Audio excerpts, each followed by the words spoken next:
Devin McCourty, NBC Football Night in America studio analyst, won 3 Super Bowls with the Patriots, 3-time All-Pro, and it's Bills-Dolphins Sunday night. So the last game of the regular season, and a lot of playoff implications there. Let's start with that one, Devin. Thanks for joining us. What do you expect out of the Buffalo Bills and the Miami Dolphins in that final game Sunday night? Man, I kind of expect a slugfest. I think it's always interesting as these division games come down to who's going to win the division. We all have kind of these preconceived notions from watching the two teams, but I feel like when it's a divisional game, nothing else matters. It all matters about that day. So I think, Miami comes in a little banged up on defense. Losing Bradley Chubb will be big. And I expect the Bills to try to take advantage of it, getting James Cook going again, running Josh Allen a little bit. I know he had the stinger, so have to see how he feels. But I think ultimately Miami should feel like they're in good shape at home. You've played well. Now you have a chance to win a division like you kind of led all season. You want to go put your best foot forward. I think it'll have to come from their offense Sunday night. But, the Dolphins entertain me, but I don't know how good they are.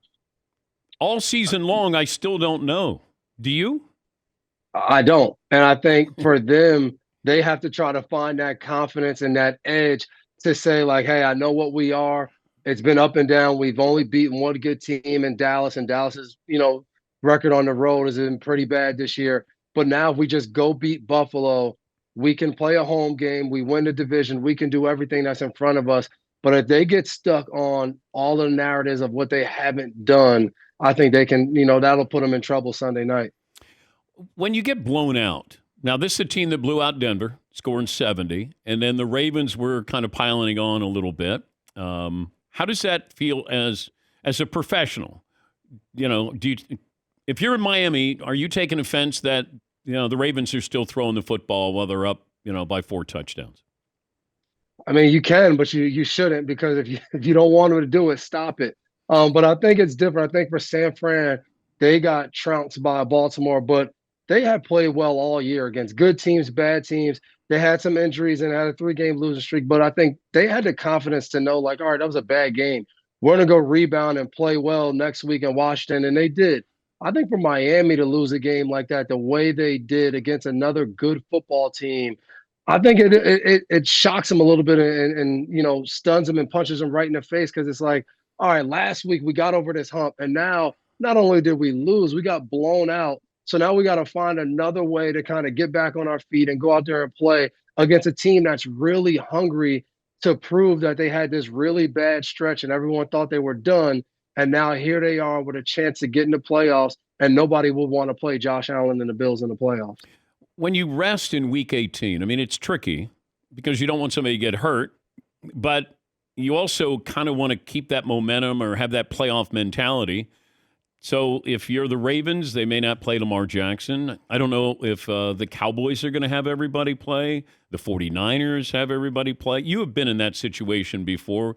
What's it like with the team when not everybody is playing?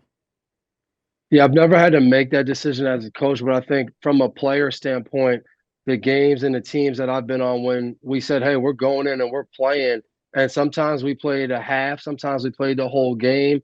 We didn't know that. We just stayed focused on playing the game. I think that's the best way to do it. I think if you sit out this week, then you sit out next week, that now turns into 2 weeks where you don't have a game plan, because trust me, if guys aren't playing, they're not going home, studying their game plan, watching the film. Like, they're taking a week off. So you take 2 weeks off, and I think you kind of get out of the flow of football. So to me, if you have guys that are banged up, like Christian McCaffrey, kind of strained his calf, like, yeah, you rest him. But guys that are healthy, I would tell them, hey, we're going out there playing, and we're going to put our best foot forward and continue to do what we've done. Like Baltimore, they've looked great the last 2 weeks. I don't know if you want to sit everybody and take that risk. Gerard Mayo used to tell me all the time, football is 100% injury rate. So no matter what, you can't just say, don't play, guys, because I'm worried about getting injured. Like, we all sign up to go play football, go play football. Do you think Tom Brady was serious about coming out of retirement in this past May? I mean, you can't say he wasn't. Like, why wouldn't he? I mean, and then we watched all of the quarterbacks that got hurt this year. We watched the play of it. I mean, he would have been right. He'd be top, 5 in the NFL right now at quarterback if he was still playing. So I don't put it past him. Well, nobody wants to retire. Right? We all wish we could keep going. Yeah. Because I don't know if he wants to do the broadcasting. I mean, maybe he does. Have you talked to him? I've never asked him, but I know people are around him. With he's doing the podcast and different things now. They believe that he does. They said he's studying, he's preparing. They believe he does want to get out there and give broadcasting a shot. Explain the ending on the Cowboys-Lions game. I think it was simple. The Lions drew up a play, no matter how. Like me and Chris Sims were talking about it.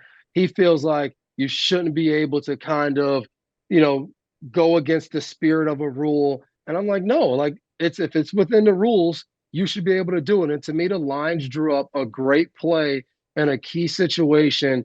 And I don't know exactly how it was explained for Brad Allen and the crew to understand the play that was coming up. But I thought it was simple. The officials, they kind of blew it. They didn't take time. It was a 2-point play, so there's no rush. They didn't take time to listen and figure out, all right, this guy's reporting eligible. Dan Skipper had come in time after time in that game, and the officials watch film. He's been that guy all year, coming in heavy tight end. I'm eligible, and they just assume. And it was a human error, and that doesn't make Detroit or Dan Campbell happy. But I think that's what it was, and I think it would have been a lot easier at the end of the day to say, hey, this call and this situation should have been handled better. Obviously, it was confusing, but we need to get this right. That's our job to get it right, and we did it, and it is what it is. Okay, but as a defensive player, the referee comes and tells the entire defense that 70 is eligible. Yep, and I've been in games. We played the Colts one year, and Blake Costanza caught a touchdown playing the identical play, playing left tackle, and we felt like the official didn't tell us who was eligible because the game's going fast, everything, they rush to the ball. Like, that's a part of the game. And if you play defense, you've been in situations where you're like, no one told us or we missed it. Like, that's what happens in key parts of the game. And that's why offensive coordinators wait to pull that out in a play that they really need in an intense part of the game. We're talking to Devin McCourty, works for Football Night in America, won 3 Super Bowls with the Patriots, and their game coming up this weekend, it'll be the Bills and the Dolphins, the final game of the regular season. How much better are the Niners and Ravens? If I gave you the Niners and Ravens or the rest of the field to win the Super Bowl?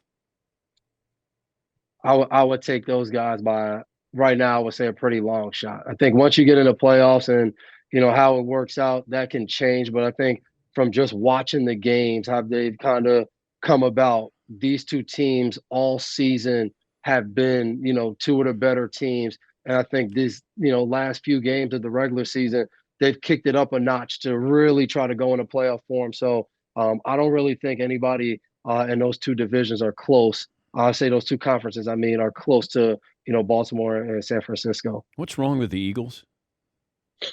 Confidence. I think, we always talk about this swagger or like trying to, live up to it.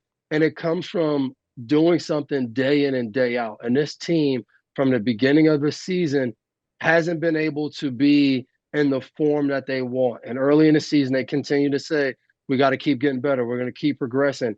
And then it got to a point where it was like, all right, we keep waiting and it's not happening. And I feel like now you can feel just the animosity, the tension on the sideline. They beat the Giants last week.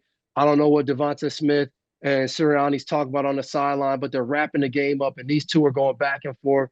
Then you see A.J. Brown frustrated this week. They, whatever you want to call what they did with Desai, him going upstairs, Matt Patricia coming down and calling a defense that's not his defense is a very abnormal task to put on a person. Hey, I know you don't run this defense naturally, but call it. So it just seems like they've been searching and they haven't found it.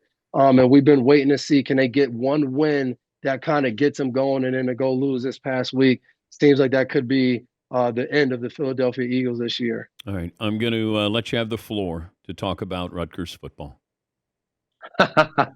What a doozy it was. I was at the game, Yankee Stadium against the U, to see all of the throwback starter jackets. Rutgers Gold gets a huge win. And I know the Bulls aren't what they used to be, but Vince Wilfork didn't like my text message. He kind of dismissed me. It's a great U. He used to tell me all of the stories. So I just wanted to let him know that we beat up on his team, his alma mater, but he didn't want to hear it. But the future looks really bright in Piscataway, New Jersey. Dan. Wait, let's not get carried away there. Let's not get carried away. Pinstripe Bowl. I mean, come on. It's not We the take Rose our Bowl. wins where we can get them. Maybe next year. What was that your biggest offer, Rutgers? It was. It was actually my only. I don't know what it's called now, but at the time, Division 1A offer was Rutgers. That was the only one I had. Wow. You're not bitter, are you? Did you? Well, that probably you play with a chip. Do you still have a chip on your shoulder? Oh, well, for one, Coach Shiano and Rutgers didn't want to offer me. My brother was the better player coming out of high school. They only offered me because my mom. I ended up finding this out probably a few months ago that my mom went and told Shiano it's a package deal. You can't get one without the other. So that's the only reason they offered Mom me. just told you? She went behind our back. Mom didn't tell us. Darren Rizzi, special teams coach for the Saints, who recruited us to Rutgers at the time, was with my brother when my brother called the Saints game, and he told him that story. And I told Shiano after when we spoke to Rutgers, and then Boston College wouldn't offer me. So I've always had a little chip on my shoulder that so many schools decided that I just wasn't good enough. Definitely pushed me my whole career. You don't mess with mom. Yeah, my mom knows, and she made sure not to tell me because she knew I wouldn't have went if I knew she told them that. So she kept it a secret all this time. Great to talk to you, and have fun on Sunday night. Thank you again, Devin. No problem, man. Appreciate you having me on. That's Devin McCourty, Pride of Rutgers University.